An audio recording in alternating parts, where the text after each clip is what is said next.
Welcome to qnawire. Alright guys, we're doing problem 106 of chapter 8 in Chemistry Essential Science.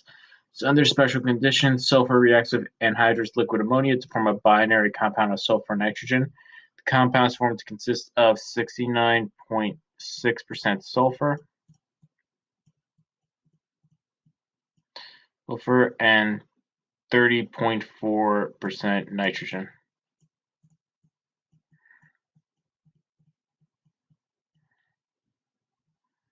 Measurement of its molecular mass yield a value of 184.3 kilojoules.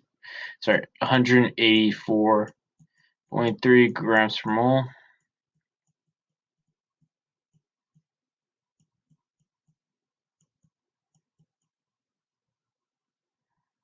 The compound occasionally detonates on being stuck or when heated rapidly. The sulfur and nitrogen atoms of the molecule are joined in a ring. All the bonds in the ring are the same length. Calculate the empirical and molecular formula for the substance. So the way to do that is we're assuming we have 100 grams of a substance. So we have 69.6 grams times 1 mole for 32.07 grams is equal to 2.17 moles of sulfur, and we get 30.4 grams times 1 mole, or 14.01 grams, is equal to 2.17 moles of nitrogen. So the ratio of sulfur and nitrogen is 1 to 1. So the empirical formula is going to be Sn. The ratio of the molar mass of the compound to the molar mass of the empirical formula is 4. So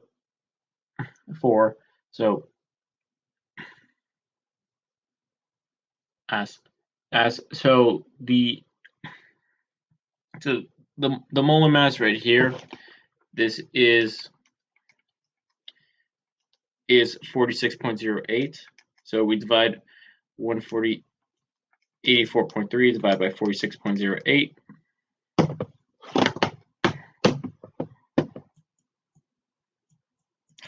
3 divided by 46.08.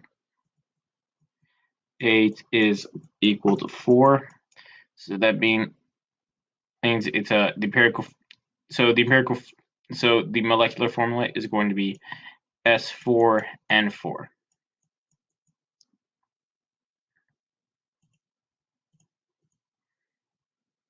So B, write Lewis structures for the molecule based on the information you were given.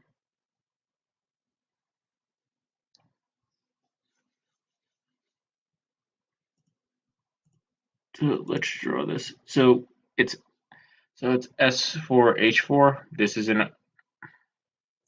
This has a cyclic structure.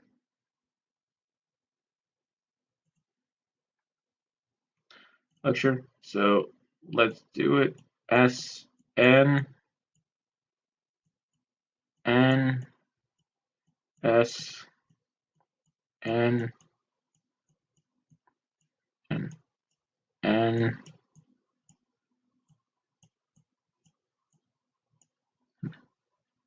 N, and our nitrogen has to have three bonds.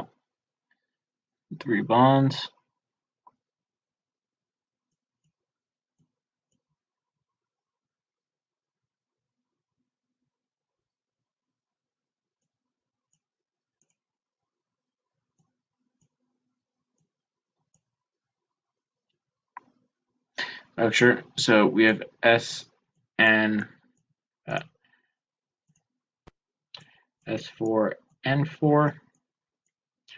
That means we have 20 electrons here, and then we have 24 here. So this can be 44 electrons. So 1, 2, 3, 4, 5, 6, 7, 8, 9, 10, 11, 12. So that's 1, 2, 8, and then 1, 2, 3, 4. So we have 24 right here. So let's add this.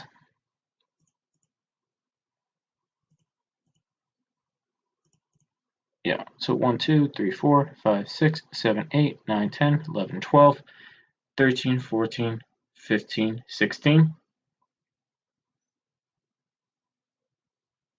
That's 16. So now we got to put lone pairs on our sulfur. So we have 16 pairs of electrons. So now we have to, that means we have 32 electrons. So we have to put 6 more electrons. But that's 1, 2, 3, 4, 5, 6, 7, 8, 9, 10, 11, 12, 13, 14, 15, 16. So we have to have 6 more. We have to have 6 more pairs of our 6 more pairs of our electrons.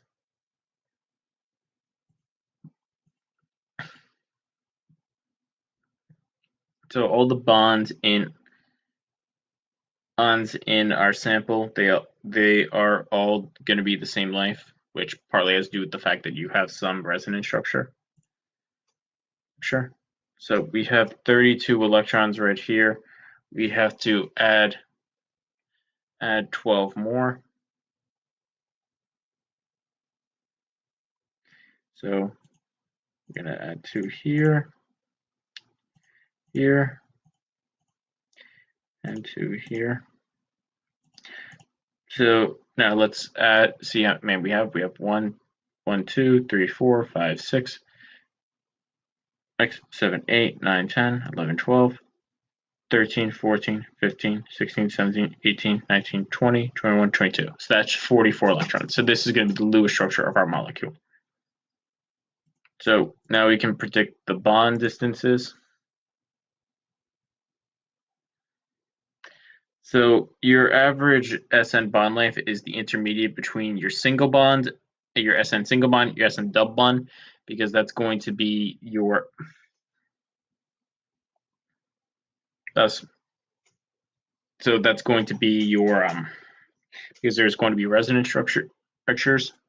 So the structure of an SN bond is equal to the radius of sulfur plus the radius of nitrogen. So sulfur is going to be 1.02 angstroms plus 0.75 angstroms for nitrogen, which is going to be 1.77 angstroms.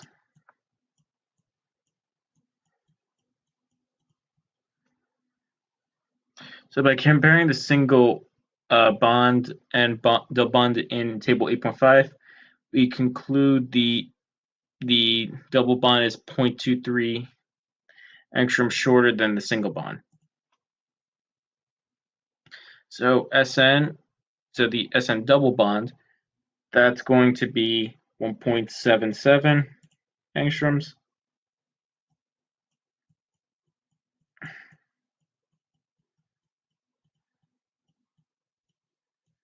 Angstroms minus 0.23 angstroms.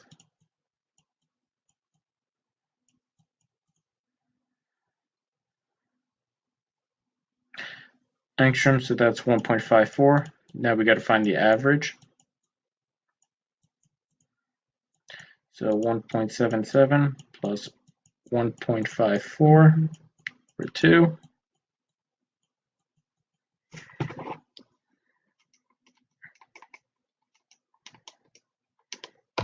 So that's going to equal 1.66 angstroms. That's going to be our bond length for each of our bonds.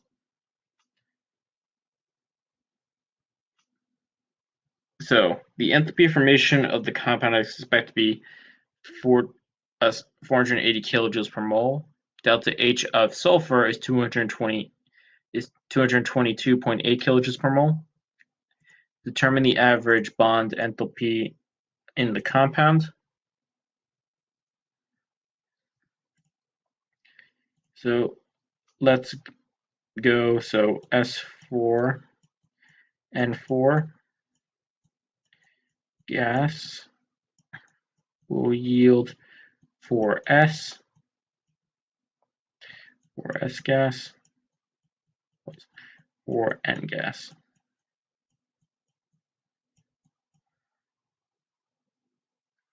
Remember, you're going to use Hess's law. Delta H of reaction minus delta H of products is equal to delta H of reactants. Sorry, delta H of reaction is equal to delta H of products minus delta H of reactants.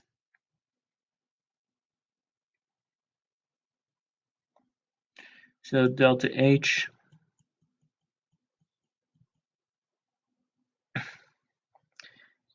so we're going to do 4 times the A heat of formation of nitrogen, so 472.7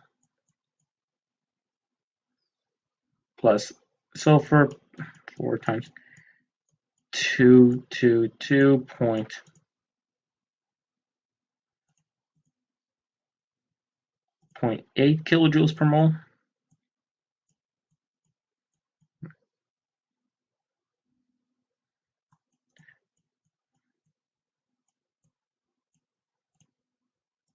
And then we're going to subtract the heat of formation for our reactants. And so that means delta H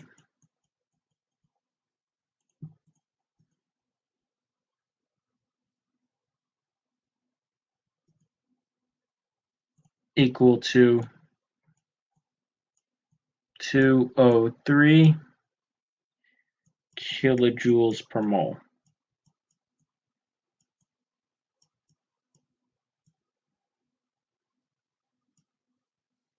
2032 kilojoules per mole.